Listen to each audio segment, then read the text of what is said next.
senador pelo PSDB. Senador, bom dia para o senhor e muito obrigado pela sua gentileza de nos atender. Bom dia, muito obrigado. Bom dia a você, aos seus ouvintes. Estou aqui à disposição para conversarmos sobre essa matéria tão importante. Já conversamos, inclusive, hoje com os nossos ouvintes, lembrando da participação do senhor ao lado do senador Alessandro Vieira, do Cidadania, do senador Oriovisto Guimarães, do Podemos, buscando soluções tanto para a PEC dos precatórios, como para aquela outra questão que acabou ficando no mesmo debate, praticamente, das emendas de relator. Vamos começar pelas emendas de relator, senador?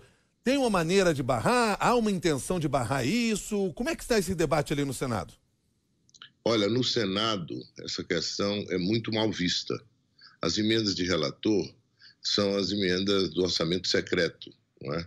Como é que pode ter orçamento secreto num país que é democrático? O orçamento todo tem que estar aberto, disponível, e não no grosso, números fechados, né? Tem que abrir. Tem que dizer para que se destina, qual o propósito. Por que essa resistência em divulgar isso? Porque não é muito recomendável fazer algo dessa natureza. Você tem no orçamento as emendas de bancada e as emendas de parlamentares. Essas aí são todas elas registradas e, eventualmente, até liberadas, porque elas são impositivas. Mas elas são, pelo menos, tem publicidade sobre elas. As emendas do relator, né, o que chama RP8, RP9, né, são emendas do tal orçamento secreto. Agora, se você me permitir, uma pequena observação, eu estava ouvindo a entrevista da Miriam Leitão, sempre muito competente. Nós chegamos a essa solução ontem de tirar os precatórios fora do teto, porque o governo sequer se dispôs a discutir uma revisão do orçamento. É aquela história, você está gastando mais do que pode, né? Você faz uma revisão da sua despesa, você corta um item aqui, um outro item ali, não é? Você corta uma coisa de lazer, você corta talvez uma compra de uma roupa para se enquadrar no orçamento que você tem. Mas o governo não quis fazer isso. A nossa proposta anteriormente, ela contemplava, por exemplo, cortar os gastos discricionários do governo. O que é isso? É o gasto de custeio para a máquina poder funcionar. Eles estão em 98 bilhões de reais para o ano que vem no orçamento. É muito dinheiro.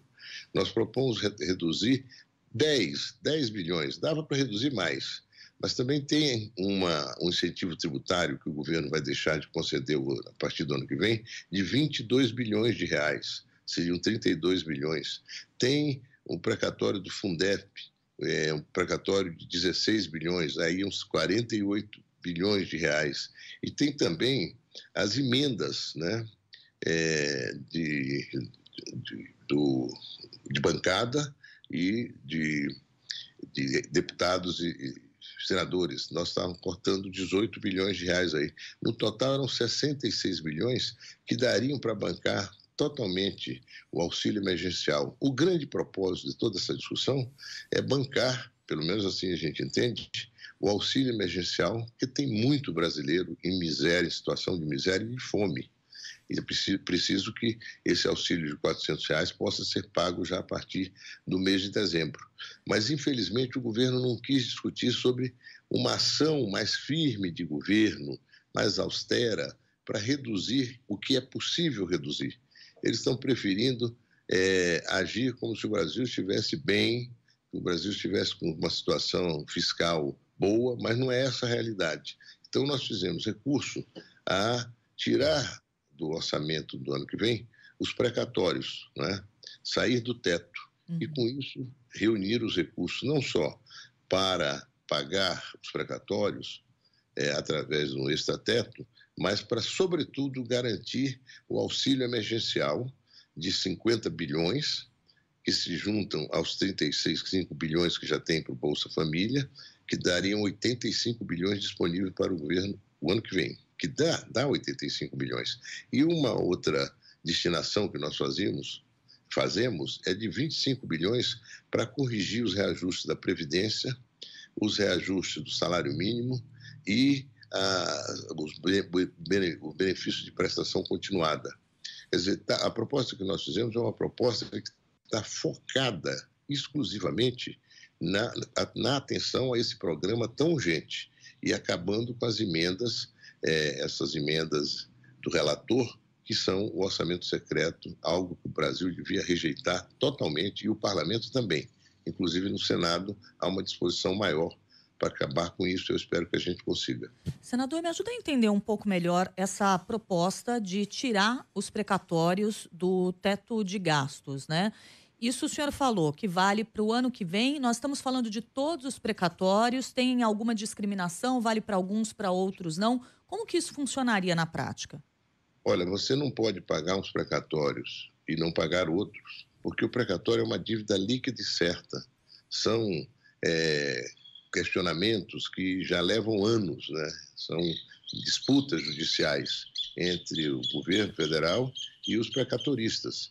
A maioria dos precatórios que terão que ser pagos no ano que vem são precatórios previdenciários, trabalhistas e de pequenas e médias desapropriações. São 85% do total. 15% desses precatórios do ano que vem são precatórios milionários, altos, tem até precatório de bilhão. O governo não dá muita transparência, não detalha exatamente o que é, mas a gente tem informações suficientes sobre isso. Esses 15%, o governo poderia tentar, inclusive, uma negociação, encontrar meios de pagar através de encontro de contas. O governo tem uma dívida ativa enorme, o governo tem terrenos, o governo tem muito que poderia fazer, mas eles não querem fazer. Eles querem dar sob pretexto de criar recurso para auxílio emergencial, eles querem dar o calote nos precatórios.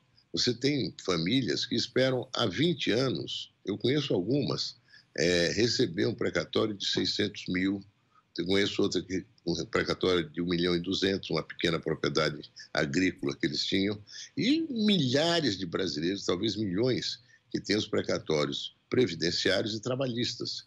Eles venceram na justiça, isso já transitou em julgado, já não tem mais o que recorrer.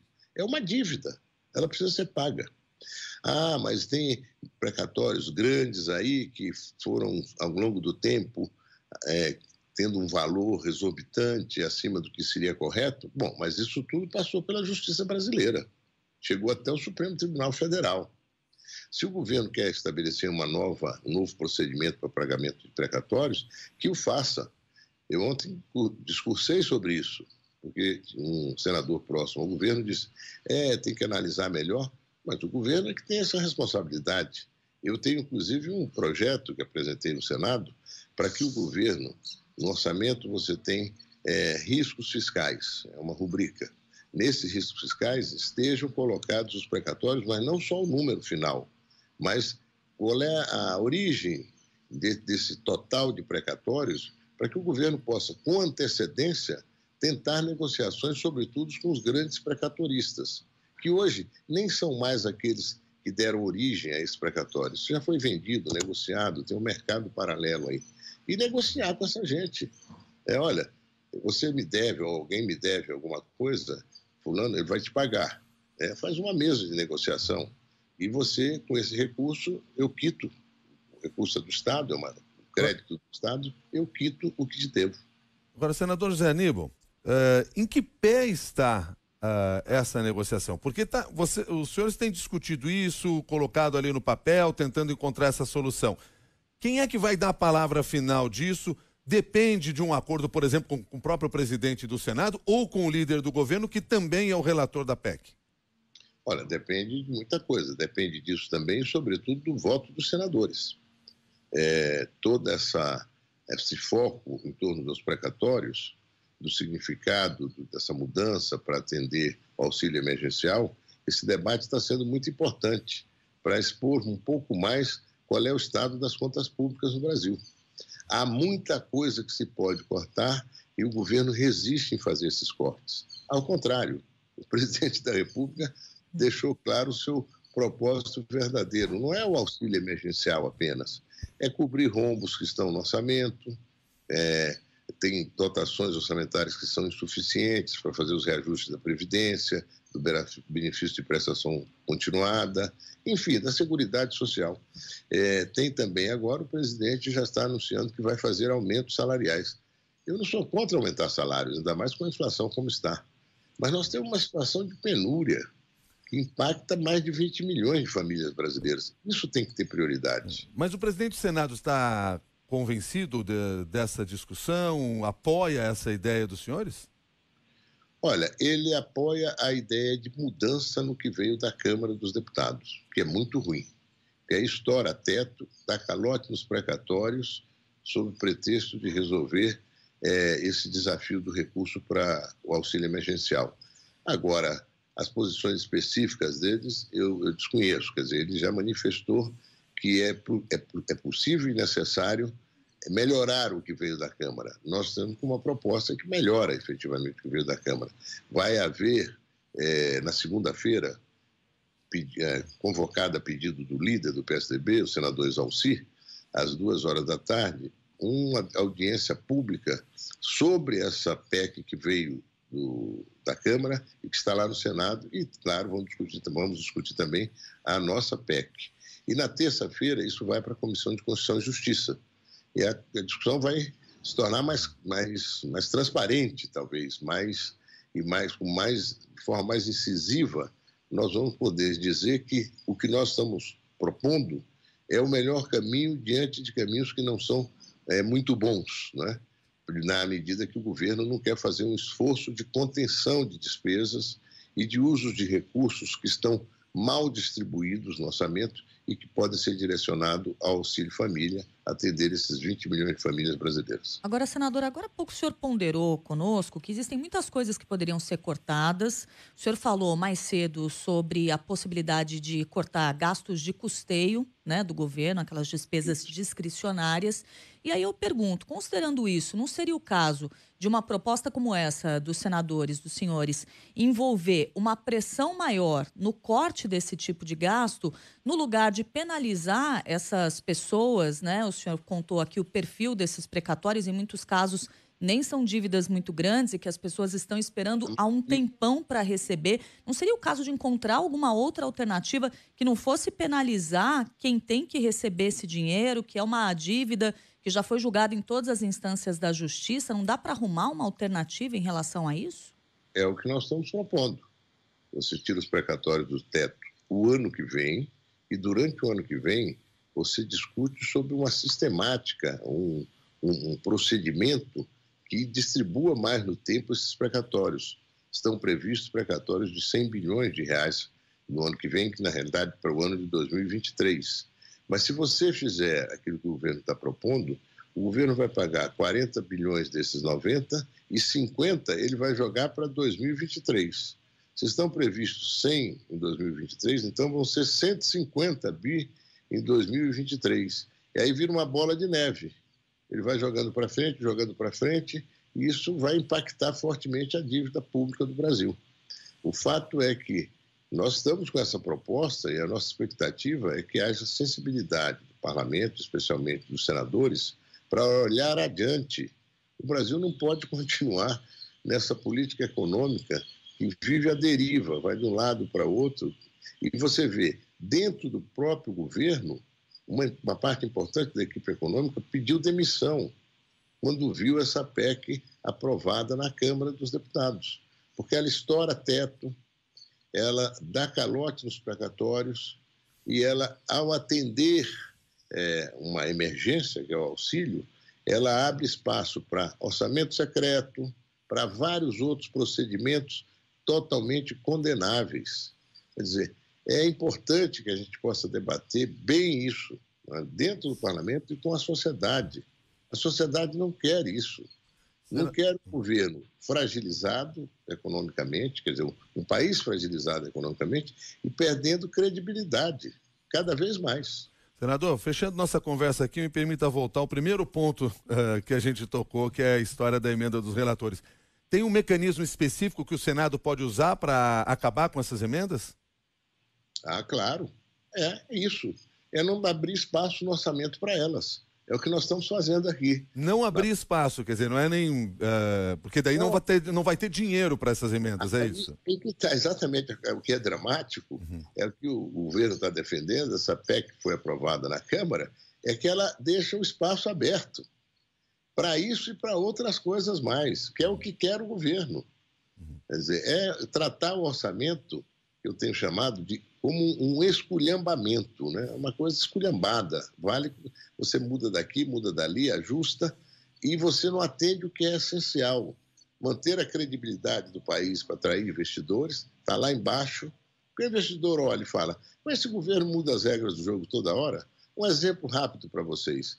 Na Constituinte, foram feitas 67 intervenções sobre a questão fiscal e orçamentária.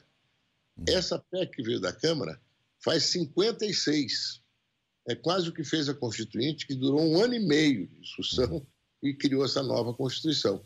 A Câmara está fazendo uma PEC, que eu acho que a maioria dos deputados, inclusive, ignora os detalhes dessa PEC, alterações substantivas em matéria fiscal e orçamentária. Quem olha de fora diz, mas que credibilidade tem esse governo? Como é que eu vou investir lá? Ele pode criar um decreto, uma nova lei que vai transtornar totalmente a possibilidade de retorno do nosso investimento. Não vamos fazer. Senador, muito obrigado pela sua gentileza de conversar conosco aqui no Jornal da CBN. Um bom dia para o senhor. Bom dia para vocês e para os seus ouvintes e telespectadores. Muito obrigado. Muito obrigado. Senador José Aníbal, senador pelo PSDB de São Paulo, conversou com você no Jornal da CBN. 7h51.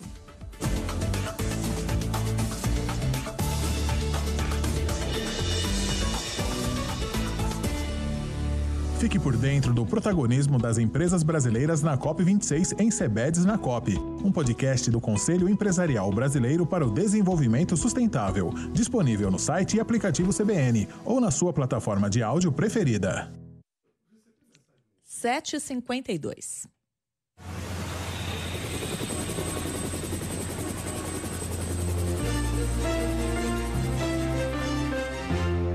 Passamos pela Avenida Luiz Inácio de Anhanha Melo, mais cedo uma ocorrência no sentido Vila Prudente, na altura da estação União, um atropelamento mais cedo, mas o trânsito flui por ali neste momento, apesar de que tem trechos de lentidão, principalmente na Anhanha Melo, no sentido centro, na altura da estação União e adiante da Salim Faramaluça até o viaduto Grande São Paulo, trechinho de lentidão.